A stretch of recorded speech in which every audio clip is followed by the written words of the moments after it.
23 7:15 चंद्रयान 3 ने चांद की पहली इमेज कैप्चर करके एक और माइलस्टोन अचीव कर लिया है। 15 दिन अर्थ के अराउंड ऑर्बिट करने के बाद फाइनली उसे मून के ऑर्बिट में इंसर्ट करने में साइंटिस्टों को सफलता मिली है और बहुत ही जल्द वो दूसरे ऑर्बिट में भी एंटर कर। सबसे इंपॉर्टेंटली इसरो के ट्रांस लूनर इंजेक्शन के अचीवमेंट में भी कुछ क्वेश्चंस रेज हो रहे हैं। देखो, नासा के अपोलो मिशन को मून तक पहुंचने में 4 दिन लग गए थे। यूएसएसआर के लूना 1 ने तो लैंडिंग केवल 34 आवर्स में ही कर दिया। तो कंट्रीज ने अपने मिशन को डायरेक्टली मून के ऑर्बिट में ही लॉन्च करवाया था और ये लोग ऐसा कर पाए थे बिकॉज इनके मिशन तो जो लॉन्चर्स थे वो भी काफी ज्यादा फ्यूल कैरी कर सकते। इसरो की हमेशा से ही खासियत रही है और इसी बात को ध्यान में रखते हुए इसरो के साइंटिस्टों ने चंद्रयान 3 के लॉन्चिंग में भी मंगलयान के लॉन्चिंग में जो टेक्निक का इस्तेमाल किया था, इसमें चंद्रयान 3 अर्थ के अराउंड सबसे पहले 5 बार ऑर्बिट करेगा और फिर किसी स्लिंग शॉट की तरह मून की ग्रेविटी का इस्तेमाल करके उसकी तरफ वो फेंका जाएगा। एक्चुअली डायरेक्ट लॉन्चिंग में होता क्या है कि क्योंकि 1 गो में ही सैटेलाइट को सीधा लॉन्च करना होता है, लेकिन इस टेक्निक में सिर्फ ऑर्बिट चेंजिंग के लिए ही फ्यूल की जरूरत पड़ती है और इसीलिए जहां पर अपोलो की डायरेक्ट लॉन्चिंग के लिए उसे 4,40,000 किलोस का फ्यूल लगा था, वहीं पर चंद्रयान 3 उससे 15 गुना कम फ्यूल यानी कि सिर्फ 27,000 किलोस में इस मिशन को पूरा करने वाली है। और इसीलिए अपोलो को जहां पर एक रॉकेट भेजने के लिए 2,919 करोड़ लगे थे, वहीं पर चंद्रयान 3 ये मिशन सिर्फ 615 करोड़ में हो पाया है। इसरो के एक्स चेयरमैन जी माधवन नायर के मुताबिक इतना कम बजट होने के बावजूद भी इसरो का सक्सेस रेट बाकी कंट्रीज से 50% ज्यादा है। In fact famous ISRO scientist Nambi Narayan ji का तो ये कहना है कि चंद्रयान 3 डेफिनेटली सक्सेसफुल होगा। इस पर्टिकुलर मिशन के लिए भी current ISRO chairman S Somnath के मुताबिक भी चंद्रयान 3 में उन्होंने हर उस चीज पर बारीकी से ध्यान दिया है जिसकी वजह से चंद्रयान 2 फेल हो गया था। इसके लिए उन्होंने लॉन्च के 3 दिन पहले लॉन्च रिहर्सल भी, वेट ड्रेस रिहर्सल भी कहते हैं। इस प्रोसेस में व्हीकल यानी कि रॉकेट को लॉन्च पैड पर लोड किया जाता है और सारे कम्युनिकेशन सिस्टम्स, प्रोटोकॉल्स सेटअप किए जाते हैं, जिसके बाद काउंटडाउन का सिमुलेशन स्टार्ट होता है, मगर रॉकेट को इग्नाइट अभी तक नहीं किया जाता। इससे बेसिकली होता यह है कि सारे सिस्टम्स प्रॉपर्ली काम कर रहे हैं कि नहीं ये चेक हो जाए। आर्टेमिस 1 की वेट ड्रेस रिहर्सल शुरू थी तब नासा डिटेक्ट नहीं होता तो शायद वो मिशन सक्सेसफुल ही नहीं हो पाता, बट फॉर्चुनेटली कोई प्रॉब्लम डिटेक्ट नहीं। 3 जुलाई को 2:35 पर चंद्रयान 3 ने लॉन्च व्हीकल VM3M4 की मदद से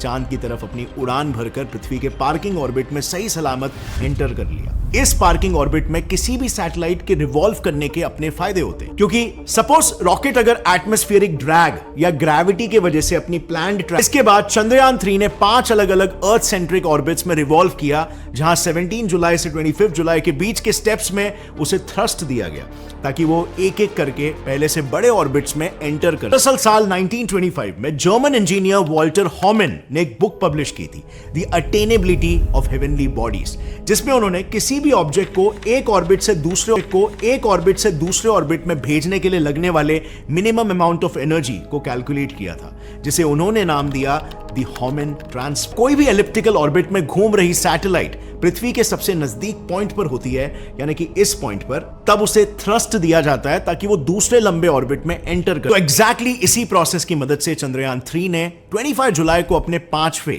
और आखिरी अर्थ सेंट्रिक ऑर्बिट में एंट्री मारी। जैसे ही चंद्रयान 3 पृथ्वी के 5वें और आखिरी ऑर्बिट में आया, उसने अपनी स्पीड बढ़ा दी और फाइनली 1 अगस्त की रात को 12:15 AM को पृथ्वी से उसके थ्रस्टर को एक्टिवेट किया गया for trans lunar injection. Simply speaking, thrusters की मदद से उसे मून की ओर एक फिक्स ट्रैजेक्टरी में सक्सेसफुली भेज दिया गया। एंड व्हाट्स मोर, इस पूरे मिशन को कंप्लीट करने के लिए मेजर रोल प्ले करेंगे थ्रस्टर्स। ये थ्रस्टर्स पृथ्वी से इस्ट्रैक बैंगलोर से कंट्रोल होंगे एंड इनफैक्ट यहीं से इंडिया के सारे मिशंस को कंट्रोल किया जाता है, क्योंकि यहां से सैटेलाइट के ऑर्बिट्स, ऑल्टीट्यूड, फ्यूल कैपेसिटी जैसे कई टेक्निकल एस्पेक्ट्स का रियल टाइम एक्सेस हो सकता है। सो इन्हीं थ्रस्टर्स की वजह से चंद्रयान 3 सीधा जाने के बजाय मून के पास जाने के बाद एक कर्व्ड ट्रैजेक्टरी में एंटर होगा और फिर मून के अराउंड ऑर्बिट करने लगेगा। और रिसेंटली इन्हीं थ्रस्टर्स की मदद से 5 अगस्त को 7:15 पर उसे सक्सेसफुली मून के ऑर्बिट में इंसर्ट किया गया है by retro burning at the perilune. यानी कि आसान भाषा में चंद्रयान 3 ने मून के ऑर्बिट में एंटर करने के लिए उसके पैथ के ऑपोजिट डायरेक्शन में एक्सेलरेट किया है एंड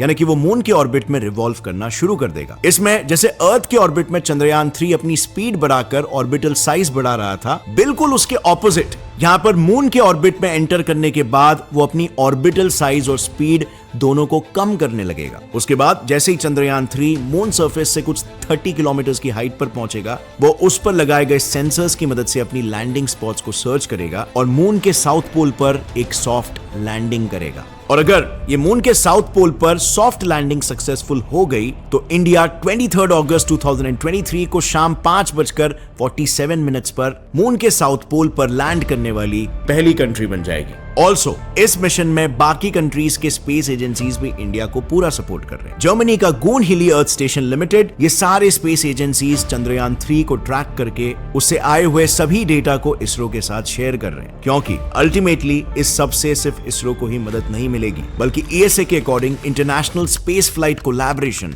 को भी बढ़ावा मिलेगा। But let me ask you, what about the missions after Chandrayaan? Chandrayaan के बाद इसरो के कौन से मिशंस अलाइंड है और उसमें एग्जैक्टली क्या होने वाला है? सो जैसे ये मिशन फिनिश होगा, वैसे ही इसरो अपने नेक्स्ट मिशन गगनयान को लॉन्च करने की तैयारी शुरू कर देगा, जिसमें एक ह्यूमनॉइड रोबोट होगा कॉल्ड वायोमित्रा। ये एक AI एनेबल्ड रोबोट है जिसे लॉन्चिंग के बाद रॉकेट में होने वाले वाइब्रेशंस और शॉक वेव्स को स्टडी करने के लिए भेजा जाएगा। इसे इस तरह डिजाइन किया गया है कि हर एक प्रॉब्लम और सक्सेस पर ये किसी ह्यूमन की तरह ही फेशियल एक्सप्रेशंस देकर उसे बयां करेगा। इसके साथ ही ये ह्यूमनॉइड डिस्प्ले पैनल को ऑपरेट करके पृथ्वी पर साइंटिस्टों के साथ कम्युनिकेट भी करेगा। लेकिन इसके अलावा इसरो के स्पेस मिशन सिर्फ मून तक ही सीमित नहीं रहने वाले।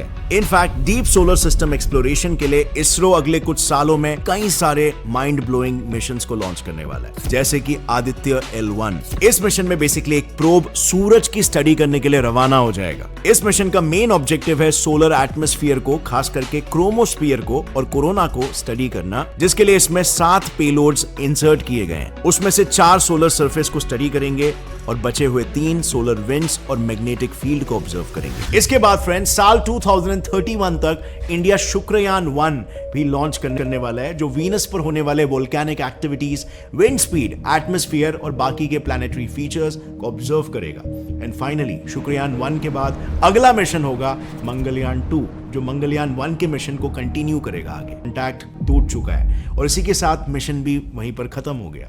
लेकिन मंगलयान 1 की तरह ये भी एक ऑर्बिटल मिशन ही होगा, और अगर ये मिशन सक्सेसफुल हो गया तो इसरो उसके कुछ ही सालों में अपना लैंडर मार्स पर भी लैंड कराएगा। और इस पूरे मिशन की लीड होगी scientist doctor Ritu Karidhal, rocket women of India, जिसने मंगलयान मिशन को लीड करके सक्सेसफुली लॉन्च भी किया था। एंड मंगलयान मूवी जो अगर आपने देखी है तो उसमें विद्या बालन का जो कैरेक्टर है वो भी इन्हीं से ही इंस्पायर्ड था। लेकिन friends, do you know over here Akshay Kumar का कैरेक्टर किससे इंस्पायर्ड था? Well, the moon man of India Padma Shri Mylswamy Annadurai ji